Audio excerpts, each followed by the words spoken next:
What a lovely day!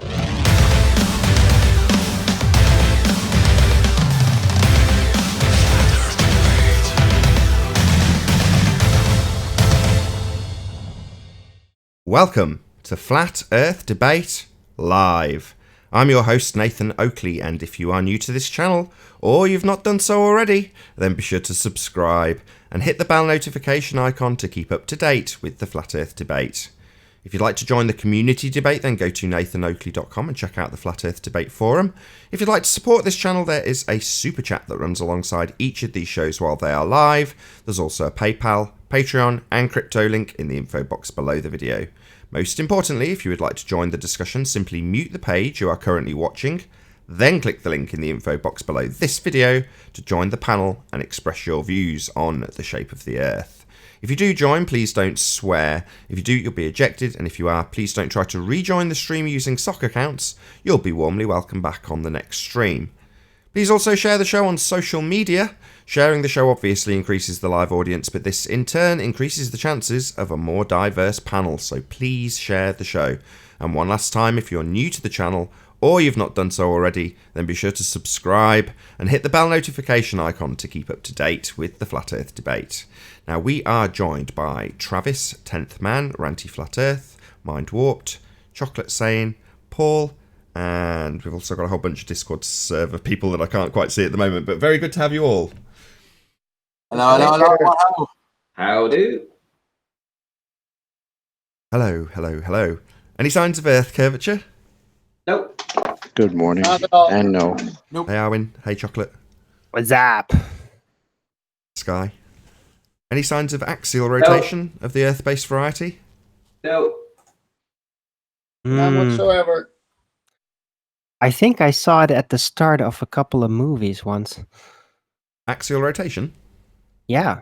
Remember the Universal intros? Axial rotation of a graphic isn't really Earth-based, though, is it? I mean, I can say I saw we're spinning around the Earth.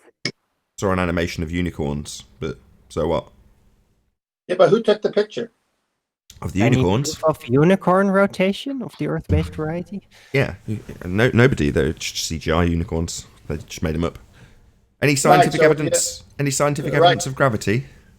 Scientific evidence of what? Gravity. Scientific evidence thereof. Scientific evidence of what? Gravity. I got to shout out Human Sheeple, who gave me a great contradiction for gravity. So mass is inertia, which is the resistance to movement. Gravity is mass attracts mass. So mass, resistance to movement, also is the cause of movement. Lovely. Any evidence of the distance to the sun? Nothing measurable. There is no confirmed distance to the measured distance to the sun. Any evidence of a self-perpetuating molten iron core at the centre of a presupposed spherical Earth? Any evidence of what? A molten iron core at the centre of a presupposed spherical Earth. That's too hot to even be magnetic. Was that too hot for what? It's too hot to be magnetic. Oh, it's beyond the Curie point. Yes, indeed. Indeed, it loses all its magnetism once it passes that Curie point. Yeah, but I did hear stories from NASA and related that there's now like a solid layer in between, or the actual core is solid with the molten layer around it, or it's kind of unclear what it's supposed to be. They're still working on it. Yeah, well, when they've dug past 20 miles, let us know. Just 20. I think Just 20. I think there is evidence for all these things online if you want to look for it. I'm not going to present any Maybe of it. it's a solid sodium core inside of liquid iron with lava on top. Maybe that could work. Who said there's evidence online? Dawn. It was Dawn, of course. Hey, Don, how far is the deepest hole ever dug? I've heard it's 9 miles. Okay, we'll give you an extra mile. We'll give you an extra mile. So how deep is I don't know the core? what I don't know what the evidence is of a molten iron core, but I assume there is some because some people think it's molten iron and it's a core. So I'm assuming there's some evidence. I don't know what it is, but you could look online for it if you're interested. That's lovely. Thank you, Dawn, for your suggestion that we can utilize Google. That's really helpful. Any evidence of the R value, Earth radius? Oh yeah, there's lots of evidence of that online as well. Many people have measured that, but going back centuries actually. No, they haven't. What line is this? Your evidence of things is many people believe they exist, and you can look them up online, and that's your evidence of shit. I just Can want you to correct correct the Dawn. link? You know how ridiculous that sounds? Can I just correct Dawn? Sorry, Dawn, you said they've measured it. Yeah. No, they haven't. What do you know? Not directly. What do you know that they actually measured? Tell me what you think they've measured. Your link's broke, Nate. I think they measured the rate of the drop and the curvature. And they probably measured the distance between 2 points over the ocean. So you haven't got a clue where they got R from. They got it from the path of the sun, Dawn.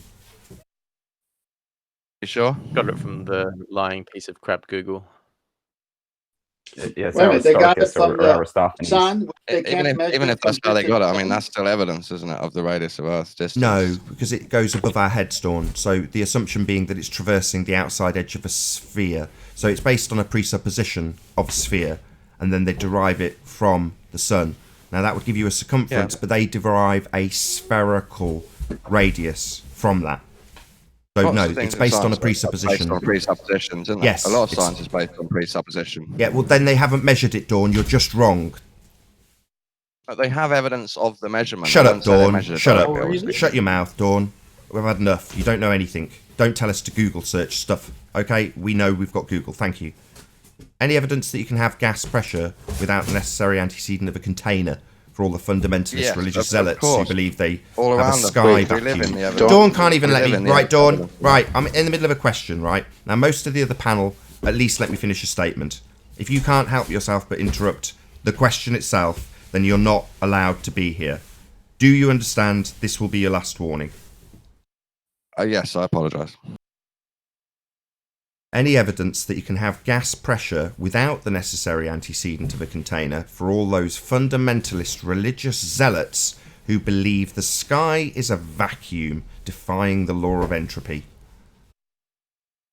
None yes, at all. I think there's lots of evidence of that. Just I look don't it up care what you online. think there is, Dawn. If you have evidence for it, present it. Don't tell me that you believe or you think or that you can Google search, okay? My evidence is you breathing air now and never finding a container in the sky. That's my evidence that gas pressure exists without a container. No worries. Okay, that's not evidence, but if you go and Google the word antecedent, you'll find the answer to that problem. Yeah, but that's talking about car tires, isn't it? Not reality. What did I ask you to Google? Repeat the word I used. No, I did that last show, the other show. That's not what I where asked. we went over Repeat the word I asked you to Google search. What was the word I asked you to Google search? Antecedent. We did this 2 shows ago. And did you Google search it? I did 2 shows ago. I know what it means now. What does it mean?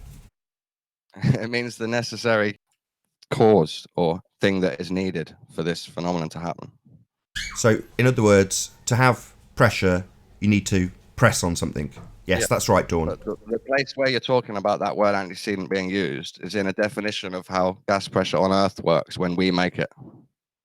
Not reality we don't make made it. by God. What are you talking? Dawn, we don't make gas pressure. It's not talking about the sky or the atmosphere. So the second law reality doesn't in any apply way. to reality. Can I say something real quick? Hold on. Arwin, he's all yours. Are you saying, Don, that the second law of thermodynamics doesn't apply to reality, only to conceptual physics? That in the actual Well, I reality understand of the world we live in and we can touch, that law doesn't work there. Is that what you're saying? No, I think it still works. Honestly, if you're falling back on laws, scientific laws, what about the law of gravitation?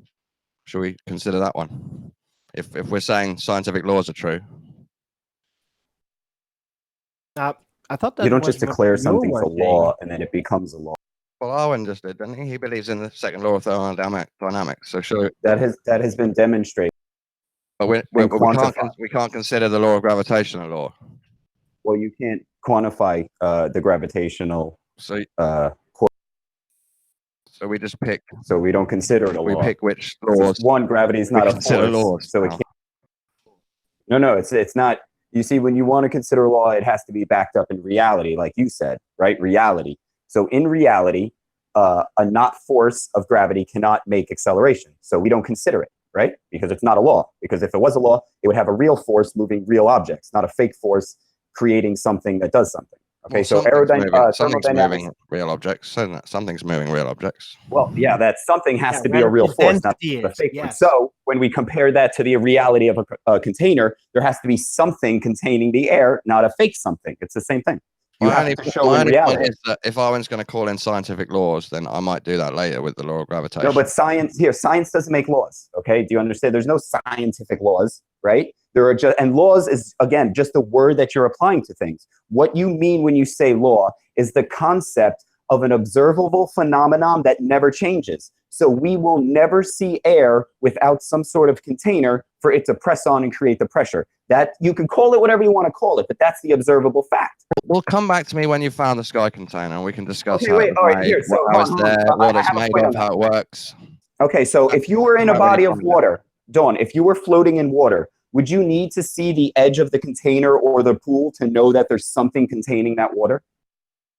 I wouldn't assume I'm in a box unless I could touch the edge of the box. No, I didn't ask that. I said if you're in a large body of water that you can't see the container of, would you assume that that body of water is just hovering in nothing, or that there's some sort of solid container?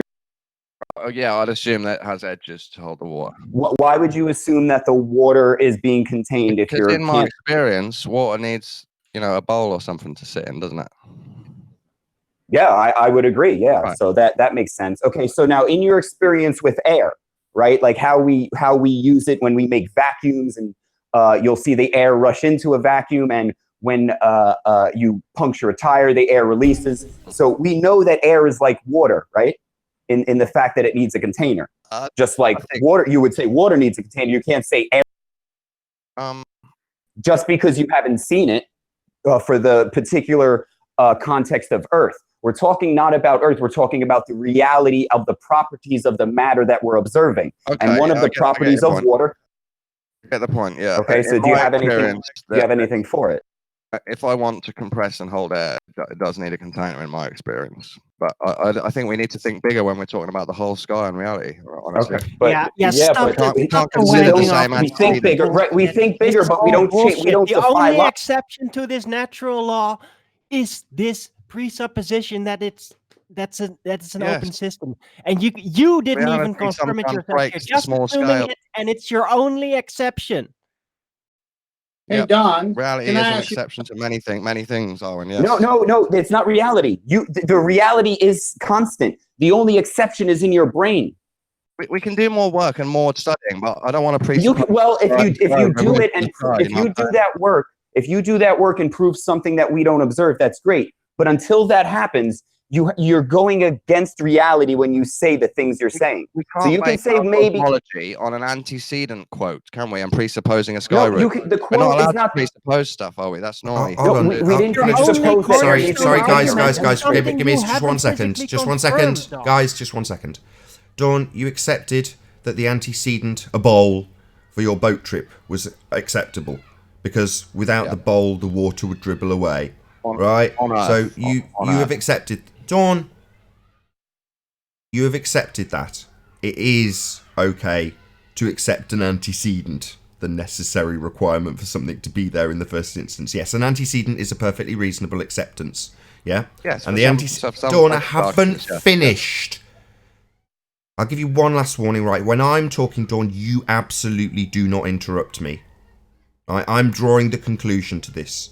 You have conceded to write the hand that you accept an antecedent situation. So you and everybody else who's reasonable would accept an antecedent because it's an antecedent. And in the case of gas, the antecedent is a container. Is it my turn to talk? But that's just, yes, I accept that. I have already accepted it. I have conceded. I've been led beautifully by Right the Hand, who has got me to concede an antecedent consequent relationship with water. Gas is no different. It also has an antecedent, a container to press upon. other than your religious fundamentalist belief that something violates that, a sky vacuum, there is no demonstration of no antecedent for gas pressure, other than your fundy belief. Okay, I understand your antecedent point. Riley got me on it the other day as well. So I understand antecedents are sometimes necessary, but I don't think the antecedent. Sorry, no, I've got to stop you. Counts Sorry, when we're Dawn, talking about the whole sky. Dawn. Don't say that an antecedent is sometimes necessary. It's an antecedent. That's what I just said. You know, you said I accept that it's sometimes necessary. No, it's only sometimes necessary when you've got a fundy belief in a bit that violates it, but can't demonstrate. It's always required. That's what an antecedent is. Well, we do demonstrate it, don't we? We go up in the sky in rockets and we never bump into any roof. So You that's a do. good When did you demonstration. do this? When did you travel in a rocket and not bump into a roof? Obviously not me. No, So shut up. people, So humans. I've had enough of this conversation, Dawn. Let's not worry about how you have acquired your fundy belief from priests. Let's not worry about that. Let's just accept that you haven't gone up and violated the second law of thermodynamics and that it holds true. So you've also accepted antecedent consequent relationships. So we can move on. Okay, I know what we could move on to. Elevation profiles don't show drop by design. They're not supposed to. So obviously it's going to read 0 across the ocean because the elevation from sea level on the sea is obviously 0. That's excellent. That was one of the most beautiful flat earth declarations I've ever heard you made. That's correct. There is no drop. It measures 0. It doesn't show drop. It doesn't measure drop. That's right, Dawn. Thank you. By design, it doesn't measure drop. This is great. Yeah, by design, it doesn't show drop. Yeah, I completely agree with you. By design, it's flat as a pancake. It's an elevation profile, and it's designed to show elevation. Yeah, that's right. Yeah. An elevation profile is designed to show elevation, and it doesn't show any drop. An elevation profile. Toe tag. That's why if you draw the line over the mountains, it shows the elevation of all the mountains, like little humps and bumps. Yeah, does it And show then when the, you draw a line over Dawn, the ocean, it shows the Dawn. elevation of the ocean, which is Dawn. 0. What? Flat? Level? Yeah, we know. We're flat earthers, Dawn. Welcome No, to the club. 0 elevation from the sea. Yeah, welcome to the club. Dawn, the problem is you're drawing a curved line between the 2 points. So if we take 2 points of elevation data, it should be a straight line between those 2 points because the shortest distance between 2 points. But so you're assuming you're changing the way we fundamentally graph data to make it fit your fundamental belief. When we track, when you track hold on, let me points of just stop him. elevation, Dawn, you use stop straight interrupting him. lines to dot them. Just start again, right the hand, because Dawn wants to make sure that the actual point, the damning bit, doesn't get through to the audience. So the same applies to anybody else on the panel, Dawn. I know that this is difficult for you, but the truth is the truth, and I want it to be heard regardless of your bracing against it. So please don't interrupt him. Let him rip you a new asshole. I apologize again. Okay, so the fundamental aspects of graphing and clocking and taking data, if you have 2 data points, okay, it is a straight line between them. You will lose all standard of everything if you have to curve the line between those 2 points. You can't get a proper distance measurement between 2 points if you have to curve the line. Do you understand? No, I don't understand what you mean. So if there's 2 points and they are 10 feet between them, and I walk a straight line and you have to walk a curved one, I will always get there first, right? Well, what do you mean, curved above the ground? No, like not straight. Yeah, straight lines are faster than curved Yeah. lines. I think Yeah, okay, most of the so time. do you understand on your model, you curve every line? No, that seems like a wild statement. Hold on, I've got to I'll show you. interject. I'll I'm show you how really you sorry, curve right every the line. hand. Here, watch. I'm really sorry. I'm just going to point this out for the audience. Yeah. We're now having to explain to a fundy that he's supposed to have drop. And he's saying, that sounds weird, that we should have drop. I'm not, Nathan. I know we should have drop, but you can Oh, look at really? a drop meter or a curve calculator to work So, out how much drop. he's just You don't look at an explained- elevation profile. He's for just drop. explained That's to you, not- Dawn. that's not If it's for curved, that. it's It's not curved, for right? showing drop. It's He's not just for showing explained drop, that, it's for Dawn. showing elevation above sea level. Dawn, you just That's what rumpusing it means. us You- with the same Dawn, point. Dawn. All you're doing is saying the same thing over and over again while we're giving explanations and expansions on what we say. That's not- That's your last chance. I mean it, Dawn. You're being a prick. So stop being a prick. Excellent. He seems to have understood. Right, Dawn, we're expanding on it, so don't just keep making the same claim over the top. Now, he's explained it to you that if it's curved, and you're telling us that that seems weird. We would agree as flat earthers. What? No, I said how he explained that last thing seems weird, not the concept you're just talking about. Okay, here, let me try and explain. So you take 2 points on your Earth in your model, okay? 2 elevation points, right? Can you tell me the distance of them? Or are you talking any? It doesn't matter. It doesn't matter. It does matter. Scale matter. 100 miles apart. Okay. Okay, so they're both 6 feet. Right. They're both 100 miles apart. Yeah. You cannot draw a straight line. I can't. Not in your world. In your world, that line that connects those 2 points must be. Unless it wants to go through the earth, yes, or through the water. And there you go. So you're not getting a proper reading because you're not using straight lines. You're falsifying your data by You're falsifying your data by expanding the data points, by turning straight lines, which are the most accurate representation, into curved lines. No. Yeah, hold on. Okay, well, Dawn. You see the elevation profile? It's claimed to be a circle in your fundamentalist religious outlook of the world. Yes. Is it circular? Yep. No, it's not. It's a square. So you see a box and see a circle, right? So it's back to this. I don't know what you mean by elevation profile. Are you talking about the box on Google Earth, or are you talking about looking at the Earth from side on? Yes, the box contains elevations up and down, differences between the two. Yeah. Now that box is representing it against a flat plane. Now, according to you guys, how do you know that? Why are you saying that? It's visually obvious because that's what it shows. Now, what it's detailing is. No, you got to explain to me why you think that. Why are you claiming I'm that? trying to, but you keep interrupting me. It's showing differences that go up and down. Drop is specifically. Yeah, I'm trying, but you're interrupting me. What, Dawn? Why is it that you can't shut your mouth while I try and explain things to you? It's the smug teacher attitude. That's what makes me interrupt. Oh right. Yeah, I'll do it a bit more then, and then kick you out when you keep interrupting me. Yeah, that'll help. Yeah, that's what I'll do.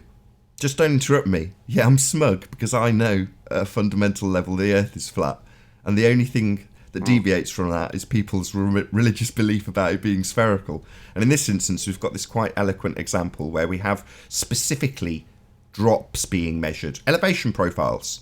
And drop is what your world's all about, my friend, drop. So we've got this box that you tell us is actually a circle. That's what we've got.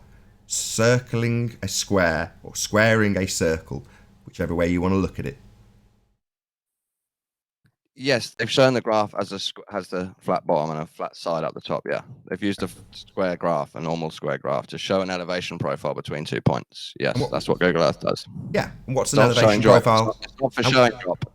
And what's it dealing with? What's elevation profiles specifically interested in? Is it interested in rise? Sea level. Is it interested in rise? Yeah, we know the sea is level. Flat, yeah, we know. No, let's not keep. Let's not sea level. That's what elevation profile measures. Don't keep adding to my argument. I appreciate it that you know the sea is level, and I'm glad of that. But nevertheless, I'm trying to get a different point across. I didn't say that, Nathan. I didn't. You did. You said sea level. Thank you. You keep assisting our argument, but I just don't want you to interrupt. Sea level. I just don't want you to interrupt while I'm making my example. That's all. I know you're lying. You're lying about what I said 2 minutes ago. I've got to kick you out now, Dawn, because rather than letting me make my example, what you fundies accuse me of doing, you're now doing. You're censoring me. You're stopping me from making the example and explaining that elevation profiles are specifically interested in the rise and fall of the land. And in your world, the land has drop, measurable drop. We put the graph up and showed you on Ballbusters. There's measurements for it. You go on about it all the time. But then when we show you that there is no drop, the references for rising and falling topology reference a flat plane, then what are you going to say? Oh no, in the blurb, I haven't finished, Dawn. In the blurb for Google, it says they reference a sphere. Oh, so we're being told now that we're not begging the question correctly. We're not automatically assuming that it's actually a circle, and you're demanding that we assume that box is a circle.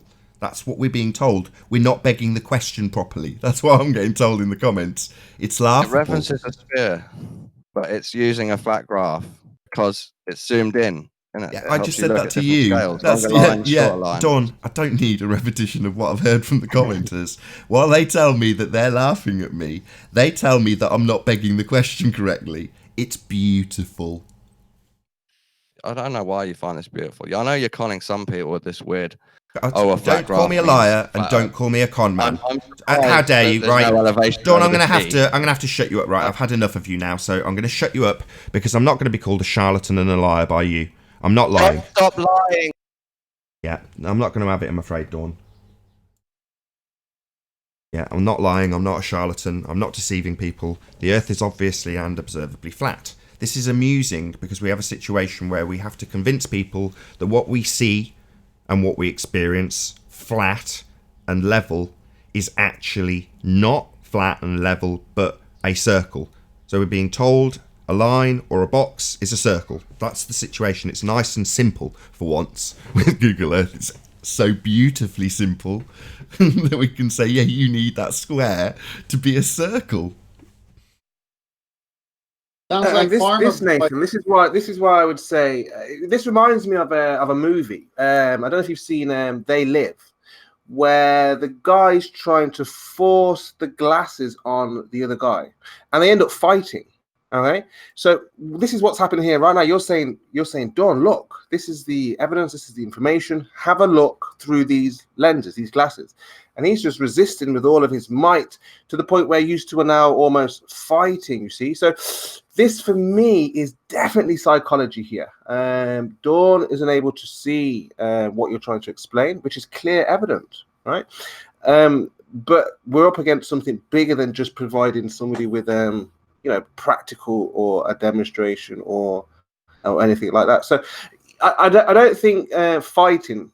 I think allowing Dawn to probably try to express what he means. Because remember, we have the glasses, we can see the truth. He's not wearing them. He doesn't see actually what's happening there. He's struggling. And like I say, if you watch that movie, it's called They Live. So it's a very key scene. Because I think that scene shows what we're up against. Hey, Spurs. Yeah. What Yeah, do you mean but psychology? Spurs, you're forgetting that you cannot force these glasses onto people, right? Dawn's been in this Exactly. That's what I'm argument saying. long enough. It's like Listen, trying to listen, real quick. It's like Real Dawn, quick. shut up. Otherwise, and I'm saying that we have to kind of be a bit careful with these people. We have the glasses, right? We can But listen, see if he was through in the this veil. argument for a couple of weeks, that would be one thing. He's been in this argument long enough to know certain things. And if he doesn't want to see it, he's not going to see it. I mean, we literally just had to tell him a few shows ago what antecedent means. Do you not understand? He does not want to see it. Hold on. But in that movie, the guy picks the glasses up himself, and he's like, "Okay, let me try this out for myself. What's all the fuss about?" And then he saw, right? But when they were forced on that guy's face, he was having none of it. He was like, "No, you're not going to force me to see things your way. I have to see them eventually." My way kind of thing. So I think, again, this is nothing to do with evidence. We could show them the flat Earth. They'd still deny it. We could show them that Google shows the elevation is flat. They're still denying it because this is nothing to do with evidence. We have been bombarded with psychology since we entered into the school premises, and it hasn't stopped. And now we have to reverse that psychology and say, look, okay, how do you see it? You see the Earth curving. Well, let's talk about that. Well, let's discuss how we can verify if the Earth actually curves. So, yeah, sorry, I just had to get that in there. Yeah. Spurs, take a break for a minute. You're asking all of us to abandon reasoning for a pair of glasses in the movie. No. I'm saying that if you watch that movie. Did that fight when he tried to force the glasses on that guy? Did it achieve anything? That's what I'm trying to say. So we realize that this. Spurs, don't go back to the movie when I ask a question about reasoning using a mind. Using your mind and reasoning back and forth is called dialogue. You want us to abandon that method for a pair of glasses in a movie, which is a movie, not real. I don't think that's, sorry to interrupt. I don't think that's what Spurs saying. Spurs is kind of saying saying it's not possible to force. Let's just think of the other analogy. You can lead a horse to water, but you can't make it drink, and that's kind of what he's asking. Okay, I got it, Nathan. Thanks for the clarification. I have animals, many types, but my friend is my boxer. He runs with me all day long. He's panting. I say, oh, he wants some water, man. And because when I pant, I want some water. So I take and pour a bowl of water for him. He won't go near it. I said, what's the matter here? He's tired as heck. He just ran a mile. No, he's got to sit there. He's got to pant and cool down. And then he goes and drinks it. So guess what? I can't force my dog to drink water either. So guess what? I don't. They'll drink when they're thirsty. These ball earthers will be panting. When we see them panting, that's when the numbers increase by the flat earthers. That's when they'll start to say, because right now they're like, well, you guys are a small community online, and you don't affect the wider audience or the bigger picture. When that happens, people like Dawn, people like whoever, who are very adamant and digging their heels in, then they will put the glasses on, because they'll be like, well, hold on, how is so many people coming Dawn, Spurs, how many times has Dawn declared on this show that he chooses to believe in things? He chooses it. That's his choice. So you can't, you can't convince him. If he wants to see it, he's going to see it. If not, all you can do is lead him to the water. You can't make him drink. Spurs, that's what Tense Man is trying to tell you. Thank you, Chocolate. Spurs, remember you brought your guest to the show for Nathan the other day? Yeah. Okay. Go me. Now, if you go back to that show and listen to it, and I've done it twice, because it was a clinic of how to ask a question and don't talk and answer the question for your opponent. Ask a pertinent question and then shut up, meaning me, if I'm asking the question. Then I got to shut up. And then there's this silence. It goes on, maybe 5 seconds. I've trained thousands of salespeople, and they come back after a night of an appointment and they say, oh, I almost had it. I lost the sale. I go, what happened? And then the next night. Finally, I said, look, let's just go into the training room and let's see how your presentation is coming along. So we go to the training room and I said, just pretend I'm the client. So, of course, they're a little bit scared because I'm their friend, but I'm also their mentor. I say, no, don't be scared. Just pretend. Here's what happens. You ask a question, or they ask a question, and then because the silence is creating tension, they can't stand the tension, and they jump in when the customer is thinking in his head, should I buy it? The last point he made sense. I need it. This is something I want. And that's what the customer is doing, but there's silence. He's doing it in his head. But the guy can't handle it, the salesman, so he interrupts and he loses the sale. You need the silence. You need to let them answer. The tension is by design. Now watch. Just do it for a second. No one say anything. I'm going to ask a question and just wait 10 seconds. It will seem like an eternity. Hey, so can you have gas pressure without a container?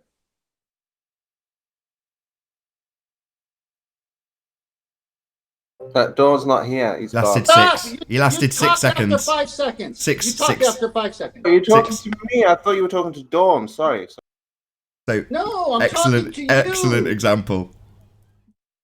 He's talking to everybody. He just said, "Look how long 10 seconds will be. Watch." Yeah, that's essentially, you're right, 10th man.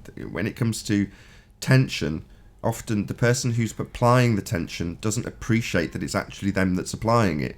And they feel their own tension that they've built up and then can't help themselves but break the tension. And it's like, no, sometimes it is necessary to, as you put it, let the person process the information.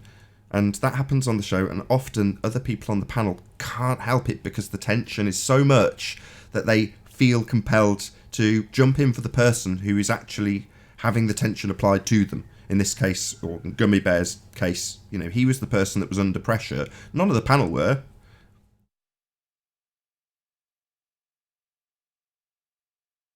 You want to know how it ended up? Yeah, go ahead. His very next appointment, he got the sale. And we all lived happily ever after.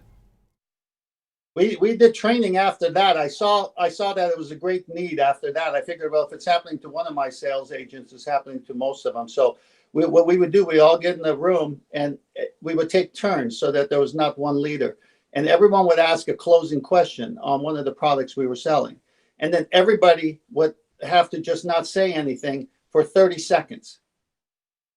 And then we would study body language of the salesperson sitting at a kitchen table, looking at husband and wife after asking the closing question. 30 seconds, and you can't be squirming after you ask the question. You've got to ask the question because you believe in your product and you believe they need it, so you want them to buy it from you. Or else don't be in this, this business of sales, because you really have to be honest. So I said, why would you go and sell something to someone that doesn't need it? They go, we wouldn't. I said, great, then ask the question and shut up. And 30 seconds would go by. It would seem like forever. And then all of a sudden, our office grew in sales because the salesman would not answer his own question.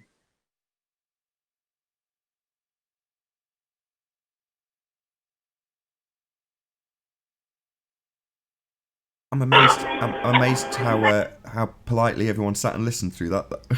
That was excellent.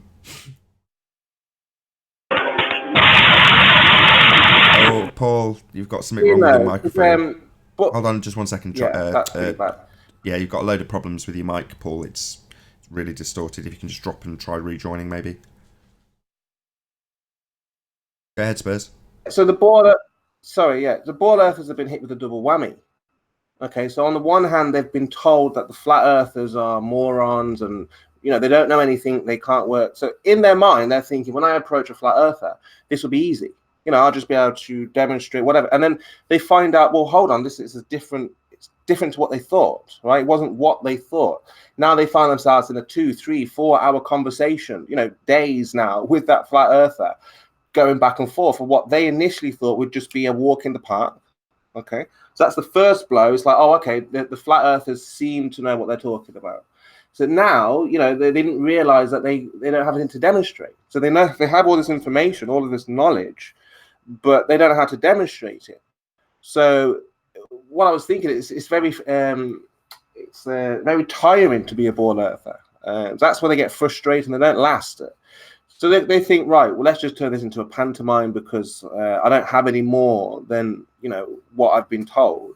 So again, this is part of the traumatic experience for them. And it's showing them maybe Spurs at that point, it's time for them to find a new hobby. Maybe it's not time for them to delve into this. No, it doesn't work like that. When you're, an individual who's been bombarded and you've invested in this, you're not going to let it go. There's just no way. No, you got it all wrong, Spurs. It's the opposite. It's the opposite. Let me explain, if I may. If they are hit by the 7 housekeeping questions, for example, all right, Spurs, and they don't have answers for them, and because of the brainwashing of years and years before, right? That's what you're addressing when you say that, right? I've got a response, but go on. Okay, all right. So then they hear the 7 housekeeping questions.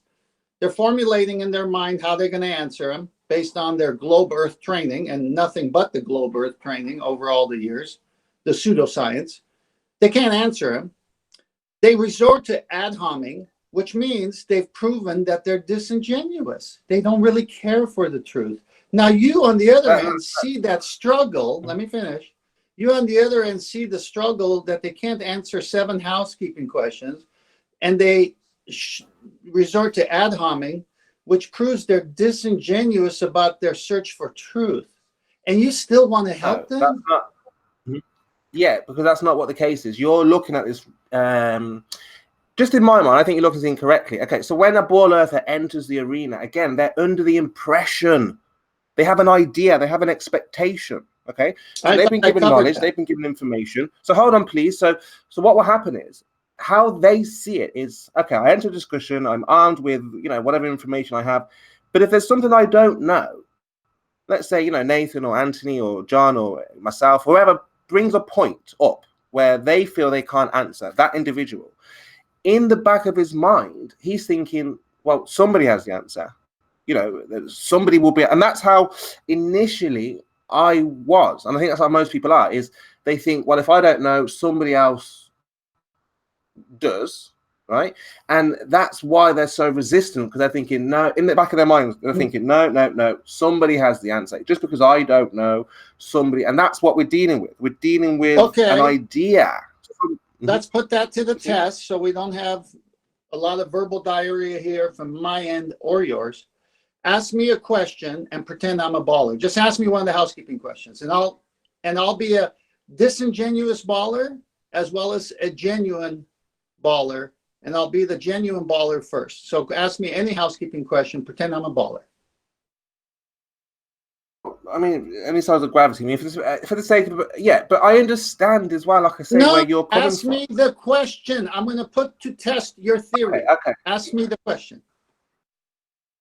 Any signs of axial rotation, things like this? Presupposed globe? Okay, just anything like this? No, just ask the question and shut up. Just asked you, is there any sign? Is there any evidence or signs or scientific proof of axial rotation, for example?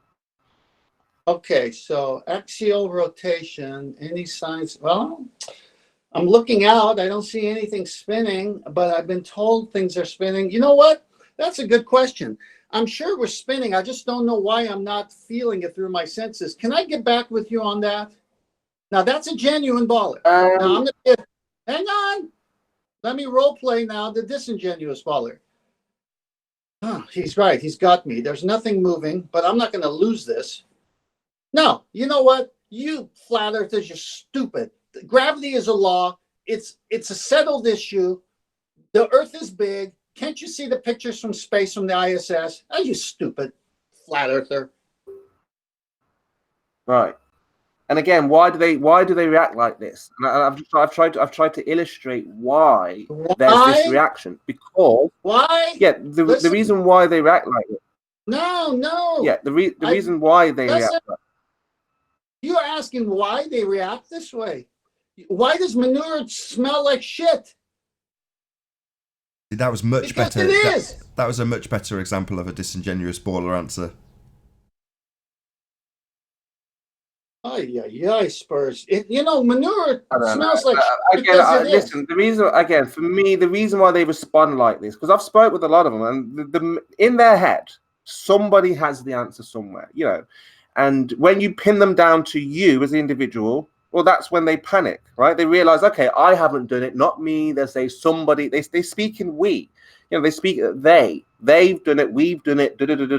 And how they see it, they feel, well, we don't have to. That's how they see it. So again, unless you pin them down on what of you as an individual, like Dawn is a good example. You see, because we know Dawn hasn't done any experiments, but he knows in his head that somebody somewhere has done it. That's how he feels about it, right? That's the point. So that's what. No, Spurs. You're wrong again, because if somebody has the answer why manure smells like shit, I'd go find that person and prove it to you. But it's pretty obvious it smells like shit. Okay, I know that. I'm saying that's how they see it. They see it as, well, somebody's done it. Just because I haven't, somebody. Right. And that's what so if they were genuine, they would say, give me a week or give me a day and I'll get back with you, because this is a very good question. I just don't have the facts at the tip of my tongue. And that's how they would react. You know how many conversations I've had with people about flat earth and the globe, and they think I'm crazy. And then I ask 1 to 7 housekeeping questions and they just are stuck because I don't talk after I ask the question. And they look at me and they say, wow, that's a good one. I said, how much time do you need to research this and get back with me? I'm still waiting. None of them have gotten back with me. Why should I be chasing them? I mean, again, there's nothing really much to argue about other than analyze why they are the way they are. And you know, So I why think are if you you have a trying to save? conversation, Why are you if trying you to don't try to save? force if you don't try to force the glasses on them, and explain to them Why what they will are you see once they forcing look the through glasses these on glasses, them? okay, You're the then one they will be forcing. intrigued. Hold on, 10th man. Just let him get to the end of his bit. Go on, Spurs. Okay, so you know, once you show them what the glasses are all about, what's behind, what they will see, and make it so you know they want to look through. Right now, the community is making it very difficult for them to look through it because we're almost forcing the issue, right? But again, a simple conversation showing why they believe what they believe will encourage them to put the glasses on. Yes. Spurs, It's called free will, Spurs. It's called free will. You cannot force somebody to look into something who is not either interested or ready to look into it. It's as simple as that. Chocolate, you nailed Absolutely, it. I agree. That's what I just said. You have to. Spurs, I listened to you. I'll Please. just... Chocolate nailed it. You are forcing the glasses onto them with your way. Can't see that you're doing the opposite of what you want. You think by sitting there and having verbal diarrhea and explaining the psychology of it all and cuddling with them, you are forcing it on them instead of asking a pertinent question that's soaked and based in truth and shutting up, of course, in the proper context and letting them stew over it and having them go search for the answer. No, you come in, interrupt your own question and bring in psychology and force the glasses on them when they don't want it. You're the one doing it.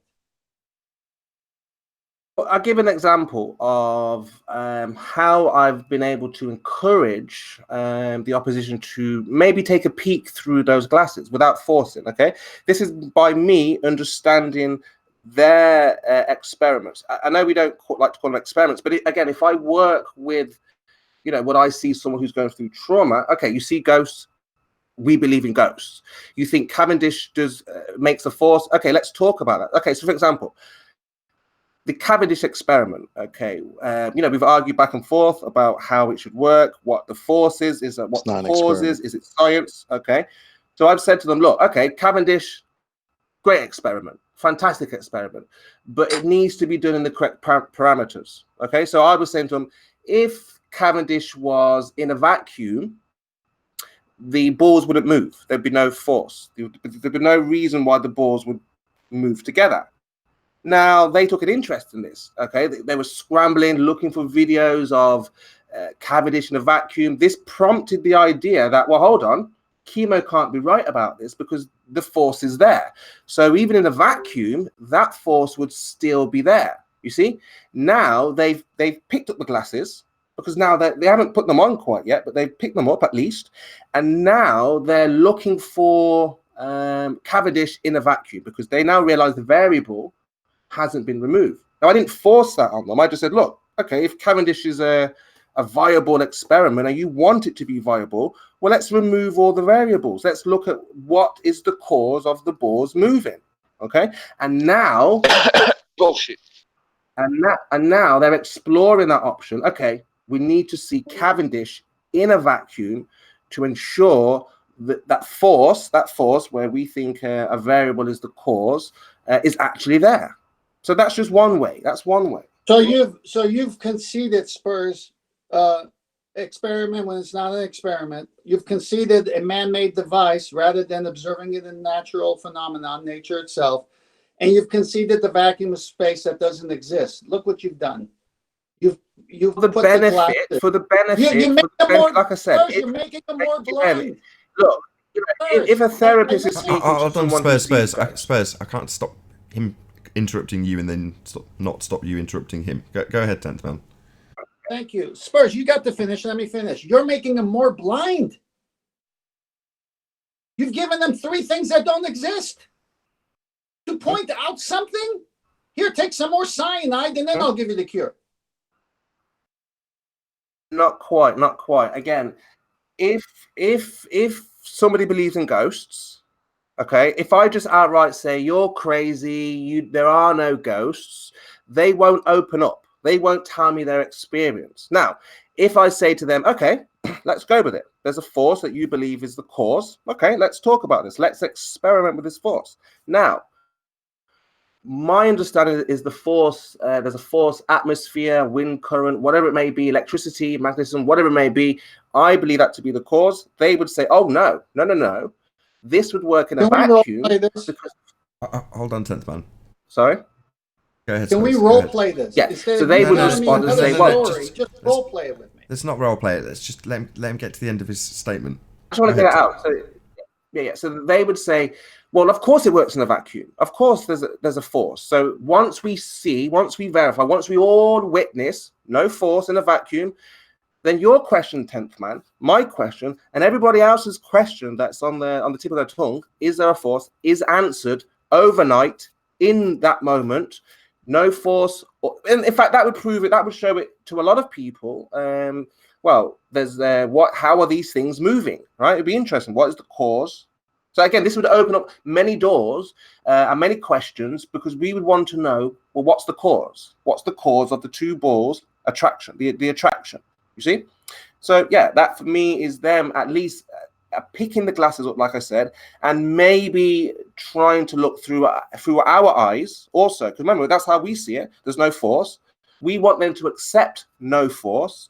And the only way that they will is by going through their parameters and then verifying their own test, which will show no force. Are you done? I'm done. Are you done? Said yeah. I want to test this beautiful theory of his. I'm a baller. I believe in the force of gravity. Start. I'm going to dialogue with you. I want to see how it works. Well, I mean, I've had this with real ball earthers. I've had it with Fight the Flat Earth, with Reds. I've had it with Jem. I've had it with Paul. Hold on. I've had it with all the top ball earthers, and they agree, okay, that this force should happen in a vacuum. And I was saying, well, where is it? Let's see this. You know, they were going crazy yesterday on Red's Rhetorics. They were like, oh, it does work. We've got video. And none of them could find a video of this in the vacuum. So now we've prompted something here, 10th man. We've prompted the ball earthers. If they are going to claim there is a force, they have to show this in a vacuum. So that's where we are right now. All I asked, Spurs, was for you to ask me a question about gravity and pretend I'm a baller, and you gave me more verbal diarrhea. I can't help it. No, I don't like to play games, 10th man. I don't like to play games. This is a very serious situation. It's not what we have right now, we have ball earthers on the cost. Right, hold on, both of you. Hold on, both of you. So, am I correct, 10th man, in assuming that what you want to do is lead him to ask a question? Shout out to Retro Bill for the super chat. Thank you very much indeed for your support.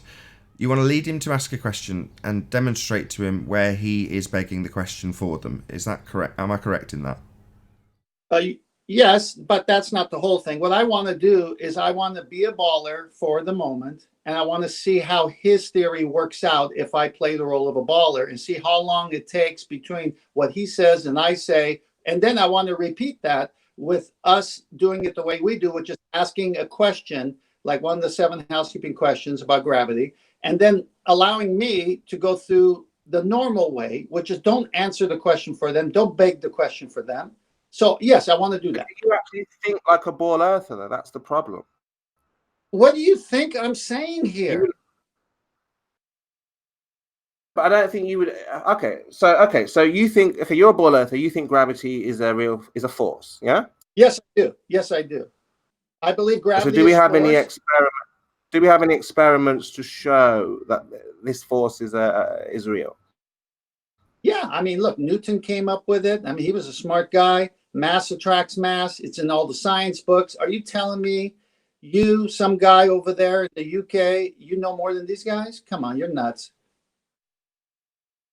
I would have thought that there was an experiment to show this. Well, there are experiments.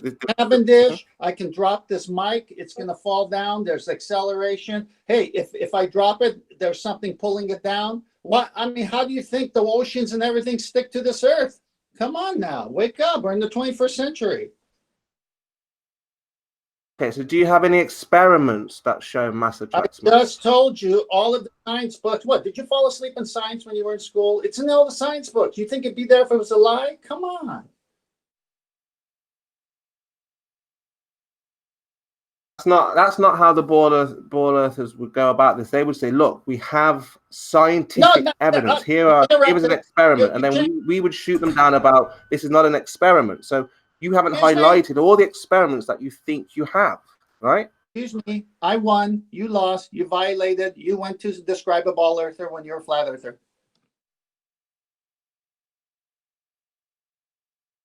Sorry, that's met with total silence from Spurs, so you'll have to reiterate and summarise the point that you've made now that you've got him to do it. The point is, I acted as a baller. He didn't ask a question that was pertinent enough and be quiet afterwards. There were weak, watery down questions. I overcame him easy with my world brainwashing that had been done to me as a baller. And this conversation would go for 4 more hours and it would never get anywhere. And then he couldn't help himself. He got out of the role play and said, well, you wouldn't say that if you were a baller. Except I did say it as a baller. Well, that's not someone who really believes in that they have science. Oh, hold on. Spurs. So, what 10th Man is hoping that you take from this is a couple of things. One is that you are a bit more strong in your assertions when you're asking these questions, rather than saying any signs of maybe axial rotation or the Earth turning or any kind of thing like that. Have you got any kind of evidence of that? It's kind of a bit. It doesn't make a strong statement when you ask that question in that way. So I think that's an example of the point that he's trying to make to you, 10th Man, that is. Secondly, you're not waiting long enough to let the pressure build. Now, I experienced this with you also when grilling Gummy Bear. Now, these are hopefully not taken personally, these criticisms, which is what they are. But it's done in a way, from what I gather, to hopefully benefit you in terms of the way that you approach this when tackling the subject with other people. Spurs, I respect you, and I'm only doing this for role play purposes. No harm at all. I mean, I love you, so don't take Sure. But pleasantries aside, do you understand what was trying to be achieved, Spurs? I fully understand what's said. I fully understand, and again, we all can't, go have that same, that's what makes us different, right? So we all can't have the same vigor in, how we address ball earthers. I appreciate the way that, you do it, or 10th Man does it, or, John, it's all appreciated. But, I mean, I just see it not differently, but I feel there's another way to get through to these individuals. That's all. Sure.